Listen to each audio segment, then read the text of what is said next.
Greetings everyone! I have not stated this before, but I love Smash Brothers, dating all the way back to the first one on the N64, with that commercial being one of my personal favorite game trailers.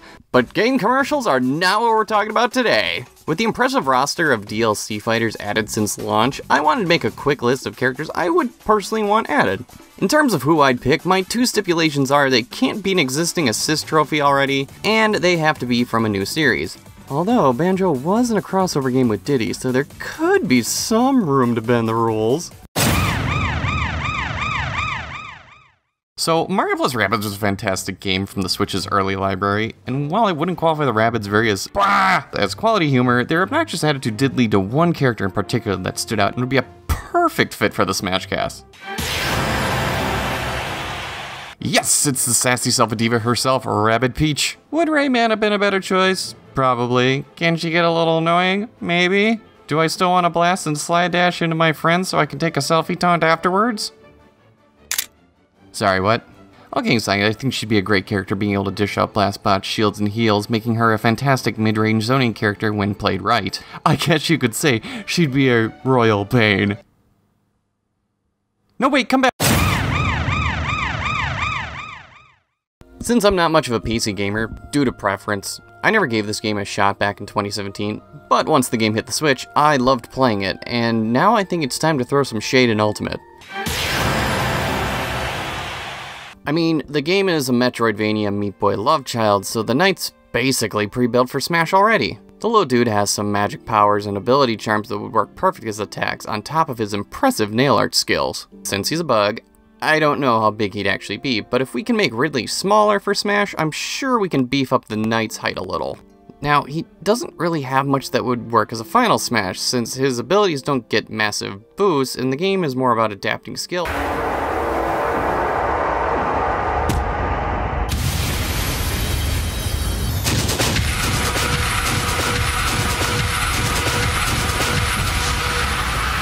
Yeah, that'll do. Okay, I'll be honest, I didn't see this series ending up on the Switch, but its portability does make sense for those long grind sessions, making it easier to do when you're traveling or just stuck on the toilet. While this franchise does have a more favorable Femdemon fans would probably want to see, I think I have a more entertaining suggestion.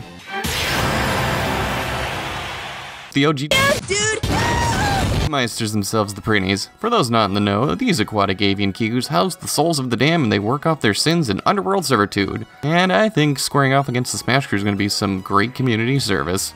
What's great about these guys, aside from how adorable they are, is they're quite deadly with their dual blades, being able to attack with multiple quick short strikes and long-range slices. On top of that, they host a variety of hilarious specials ranging from lasers, dancing, and explosions. And when I say explosions, I don't just mean the bombs they're whipping out. The unique feature of these guys is they're extremely unstable and will explode when thrown, which could be their final smash, but would be useful as a self-destruct special move. But won't it just explode? Well, they can take damage in the game, and the explosion is clearly from them impacting when they land, so if they recovered fast enough, it wouldn't be— Yes, that could be part of their mechanic. Hey, did you know that there was a spin-off game with these guys back in 2008 called Prinny Can I Really Be the Hero? In this game, your parish Pengu could only take one hit, but you had 100 Prinnies stacked as your lives. That could be one way to do it, or your main dude could just explode after a certain amount of damage or a specific special. It's because of this these guys are lower on my list. I really haven't figured out the mechanics behind them, but I mean, the joke with Prinnies is there's a lot of them and they're expendable. So I don't see why we can't have a blast and throw some penguins. You know, sometimes the popular choice is like that for a reason, and while the last game in this series left me uncertain yet entertained, I'd be lying if I didn't want to see this guy square up to fight. Yep, it's Sora. Look, he'd be a nice fit since Kingdom Hearts is basically one big crossover series with Disney and Final Fantasy, except in 3. And a lot of skills in the game can naturally translate to Smash as well. Double jump, shield, a counter. But I have a better idea for what this character could do. There are a lot of gimmick skills implemented in each game, and when they put most of them into KH3, it was basically— my input would be to make his special in Smash correspond around one of the key abilities implemented in his most recent title. By using the down special, Sora will swap out Keyblades to alter his specials. But in the vast arsenal of weapons in the Kingdom Hearts Keyblade Pantheon, how could I ever choose? It's these three. From here, you can make his standard special an offensive spell. Ice, Fire, and Thunder are good. I'm sorry, Magnet. Aww. The side B would work well as a shot lock, and his up special would be a weapon transformation jump with the move altering based on the Keyblade equipped. And as for his final smash, Unleash the Duck. If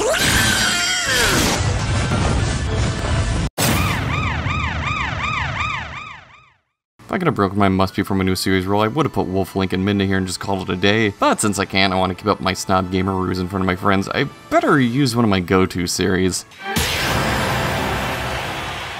Yeah, I know she was in Marvel vs. Capcom 3, but, I don't see them using them. I mean, it's a wolf that creates special attacks with magic, ink, fights with celestial weapons, and farts flowers when it runs. I can think of several characters in Smash that Amy would team up with perfectly, and not just because of their familiarity with feminine floral flatulence. Still not sold? Okay. What if I told you that one of her weapons was a whip? Nice. I think this stylish fun character could easily switch between a variety of weapons depending on the directions, tilts, and smash attack, which did lend a lot of variety to the game Okami, where you could change your weapon to a secondary and give it a different effect. And just in case you need another reminder, magic wolf god with weapons. Yeah, can we move on? This is getting weird. Alright, here we go, top 2. These are gonna be the big ones that I think would mean something as additions to Smash beyond just making me a happy fanboy. And this choice is loaded. But hear me out. Smash is one of, if not the biggest gaming crossover that pushes the boundaries of who can and cannot be in a game, where Mario duking it out with Bayonetta is just scratching the surface of your personal Smash fiction. Yeah. And I feel a PlayStation mascot would be an unforgettable moment for this series. As one of the few people who was a fan of PlayStation All-Stars Battle Royale, wow, that title is a mouthful. I'll unironically admit it's a great game, but the harsh reality is we're probably never getting a sequel. It did show us 3 amazing PlayStation mascots that can translate from adventure platformer to a multiplayer fighter, and still maintain their series' own unique charm. Now, while any of these 3 would make a lot of people happy, what if I suggested it should be one of these 2 characters? Yes, while Jack, Ratchet, and Sly are great, I feel that Spyro and Crash are an even better fit, and would mean more as a statement in gaming. That being, friends, rivals, and all who want to play, let us join hands across Final Destination and slap the hell out of each other. Because it's fun to play together, and that was totally my Smash Ball. I mean, these guys were the mascots when the PS1 was making a name for itself, and I don't know anyone who owned a PlayStation and didn't like these. While the PlayStation really doesn't do cartoon mascot platformers as mainline games anymore, these were the games that were made to compete with Nintendo back in the day. Now, if I had to pick from these 2, I prefer Spyro myself. A supercharged headbutt smash after I've lit someone ablaze sounds like something I'd never get bored of, but I will admit I'm being biased, as the Spyro series was my preferred go-to when given the chance to play at a friend's house back when I was younger. It has also been proven that dragons are just cooler, and there's no such thing as too many dragons in video games. Anyone who says otherwise really isn't your friend. I don't want to cut out the Bandicoot entirely, as Crash does have a variety of interesting moves and power-ups, and I'm sure fans would enjoy spin-dashing opponents into submission. I just hope Nintendo doesn't hold a grudge over what Crash did back in the late 90s. I'm gonna have to ask you to leave. You're hurting my elbow. Will this happen? Probably not. There'd have to be some kind of market-based loophole, like these games being released on a Nintendo console, for a chance at them to It's time for my number 1 choice, the character I want to see in Super Smash Bros. Ultimate the most. Hey, remember when I mentioned PlayStation started out and they were trying to make their own platform mascot? Well, obviously that didn't last forever. The system took off with several historical classics such as Final Fantasy VII, Castlevania Symphony of the Night, and Metal Gear Solid, just to name a few. Hey, and look where those guys ended up. As a result, I feel like the PlayStation was seen as more of a mature console, which wasn't helped by Nintendo's purple lunchbox, the GameCube. Don't get me wrong, I loved that console, but it practically screamed, "Play me at your local McDonald's." However, it was during that system's run that one title brought back a more mature demographic and gave us one of the most amazing action horror experiences that is still critically acclaimed to this day. And I think it's time we bring everyone's favorite silver-tongued special agent to the hollowed halls where he belongs. Hell yeah, it's Leon S. Kennedy. I honestly don't know why this guy hasn't been in Smash Bros. Yet. Ever since Snake was announced back in Brawl, my internal thought was, so when are they going to add Leon? Now, if your rebuttal is, hey, isn't this another Capcom character? Shouldn't it be in their game? Much like Amaterasu, let me give you that answer again. I don't see them using him. Except he's got it worse than Amy because he's never been in a Marvel vs. Capcom game. Yeah, we got Chris, Wesker, 2 versions of Jill, and the freaking Nemesis, but arguably one of the most popular characters in that series hasn't been used. Now, I've been told that Leon wouldn't work in Smash because Sakurai doesn't want firearms in his games. None of that actually matters because Leon isn't only about the badao-badao, you've clearly been distracted by his flowing hair and chiseled pecs, jawline. Well, it'd be cathartic as hell to have Leon's final smash be the Fractoodle and hand cannon. The guy's got plenty of tools as an arsenal, ranging from a variety of hand-to-hand combat, rocket launchers, grenades of various flavors, a combat knife, healing herbs, a mine thrower, also known as the Set It and Forget It, a grappling hook, and his signature PRL-412, a weapon that can do either an AoE flash or a massive piercing laser. The perfect weapon for a final smash, and it doesn't even involve gunpowder. Maybe. I don't know. The science is still out on that. This legend of a man from one of the greatest video games ever has plenty of options and could be yours to smash with for the very low price of, I don't know. I'm not really sure how this stuff works, but yeah, that's it.